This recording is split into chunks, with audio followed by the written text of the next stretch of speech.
does that even mean, Bowers Game Corner?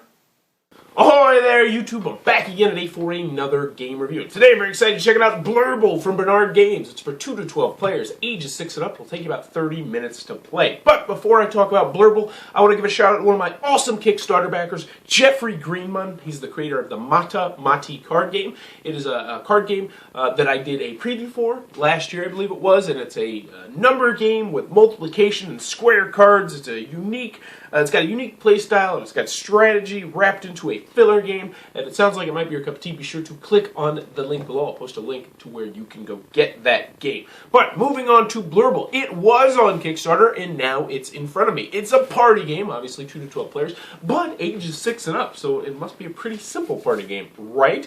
It's all about trying to figure out what letters start with words and being the Blurbler and passing the Blurbler around the table and trying to say words as quick as other people and what? I don't know. Let's open it up. See how it works. Alright then, we're going to take a look at what you're going to get inside of Blurble. So first and foremost, we have our handy dandy rule sheet. It is kind of one-page, double-sided. It's a very, very simple game. This will have you up and running in no time at all. There's a minimal amount of rules. Most of it is just what are legal words, because the gameplay itself is very, very simple. And we're going to be trying this game out on our awesome grip mat, which turns every game into a space game. So what are we going to get? We're going to go over the components, and we'll go into the gameplay. So component-wise, we're going to get cards, and more cards. And there are tons of these cards, as you can see. And on these cards, you're just going to have various different images. Pinata, apron, nurse, broom, just completely random things. Chainsaw, fire hydrant. I mean, you get tons and tons and tons and tons and tons of cards. I think there's, let me look exactly. I'm going to say at least 200 plus cards in this game. Alright, I don't have a number for you, but there is a lot of cards in this game. So let's get these cards to the side and we'll show you how the gameplay works. So what you're going to be doing in this game is you are going to be trying to figure out, as quick as you can, what is on the card that you flip over, and then another word that starts with the first letter of this word. So for instance, this is a pine cone. So if we flip this over, there's going to be 2 people who are going head to head trying to figure out another word that starts with P. But there's certain rules. You can't use, exact names. You can't use words like Paul or Paul, pretty much. That's the only P word I can think of off the top of my head.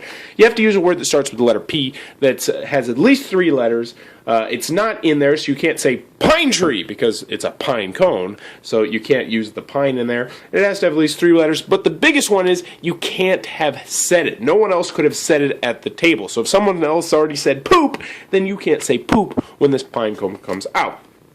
So that's how the game is played. The next important thing to know is how the game goes around the table. So we're going to pretend that we have, let's just say we have 5 people at the table. We have me, here's another guy, 3, 4, 5. So there's 5 people playing at this table right here. So I'm going to start off and I'm going to be the Blurbler, which means I'm going to be controller of the cards for right now. So when it's my turn to go, I'm going to start off facing the guy to my left. So it's going to be me versus this guy, and it's just the 2 of us. Everybody else is just watching for right now. And I flip that over and I say, poop, and I win that card, and I say, yeah, and I'm going to put it down in front of me. So now I'm going to continue to be the Blurbler because I won. So now it's going to be me versus this guy over here, and it's going to go, we're going to look it over, we're going to flip it over, we're going to say, I'll say cook because it's a cake. And I won that round. This guy wasn't able to say a word fast enough, so I would beat him, and I'd get another card. And these cards are going to be victory points. So now it's going to be me versus this guy. And we'll flip it over, and I'll say, and he'll say box. And I'll be like, oh no, you got it. So he gets the point now, so he gets the card, and then he becomes the Blurbler, which means he's now going to go against this guy. So the Blurbler is going to be constantly going around the table. Now you're going to be going to a set number of points, or if you really enjoy the game, you can go through the whole deck, but that will take you a while, but we've done it a couple times. It's a lot of fun, and let me tell you, once you get to those last cards, you start running out of words. But anywho, now it's going to be him versus him, so he'd go, Takioka, or that's not a word, taco. So he would take that card, and then he would be the Blurbler, then it would be me versus this guy. If it ever gets to the point where you go all the way around the table, what happens is you just pass it over to the left, and then that guy is now the new Blurbler. You can't just keep going around and around and around.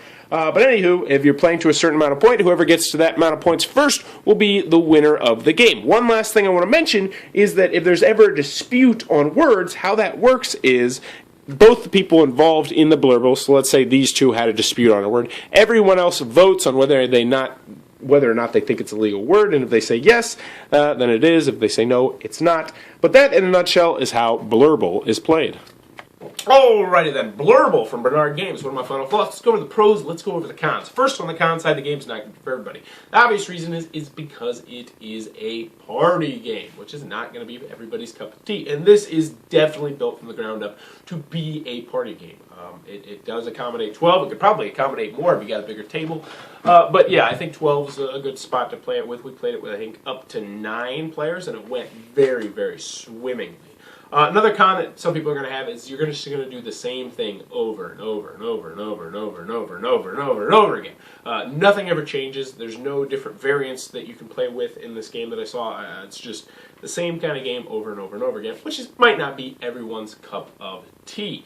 Last but not least, there's no real strategy in this game at all. It's just, figure out what that word is, figure out the first letter, figure out another word that starts with that first letter that no one else said. And that's the game, just over and over and over again.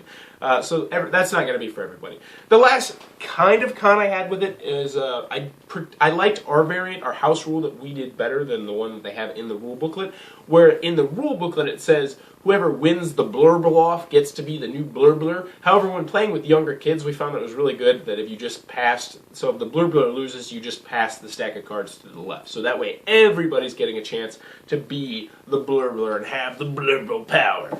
But that's all I got, because moving on to the pros, I really enjoyed this game. I really had a hard time thinking of cons for this game.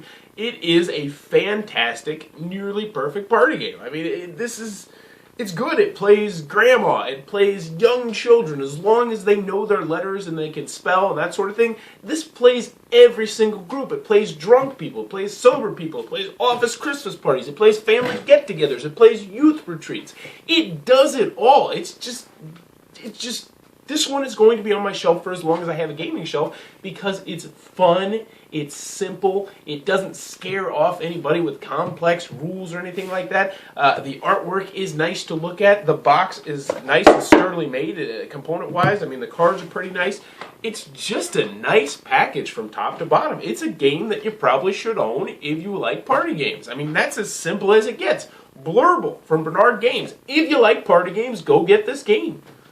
I mean, there's nothing else really I can say about it. This is just a game that I would almost consider, if you're a big fan of party games, an essential game for your collection. I can't think of anything else that's terribly similar to it that has this much simplicity and this ease of play. Overall, Blurble, big thumbs up. Highly recommended from Bernard Games. If you enjoy this content, please be sure to click on the subscribe button down below. Also, if Mata looks like it might be your cup of tea, I'm going to post a link down there so you can check it out. And in the comments below, let me know what is your favorite game that is ridiculously simple, because I love simple games. Also, if you enjoyed this content, please be sure to click on the subscribe button down below. And I think I already said that, but as always, thanks for your time, YouTube. That was a review for Blurble, Volume 1. For more reviews and previews, check back at Bauer's Game Corner.